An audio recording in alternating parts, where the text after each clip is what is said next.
தக்காளி, தக்காளி. இந்த வெந்தய குழம்புக்கு வெங்காயம் தக்காளி நல்லா சுருள வதங்கிடணும். அதான் டேஸ்ட்டே நல்லாயிருக்கும். இந்த வெங்காயம் வந்து முழிச்சுட்டு கிடக்கூடாது. தக்காளி வெங்காயம் நல்லா சுருள வதங்கிடணும். சாப்பில் விரைவி சாப்பிடும்போது அவ்வளோ அருமையாக இருக்கும்.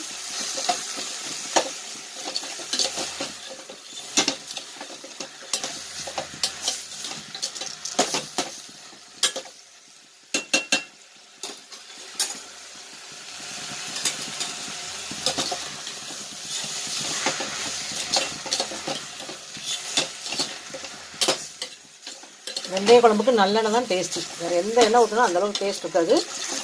கடலெண்ணெய், தேங்காய் எண்ணெய், ரீஃபைண்ட் ஆயில் எல்லாத்தையும் விட நல்லெண்ணெய் தான் ஊற்றி செய்யணும் இந்த குழம்புக்கு.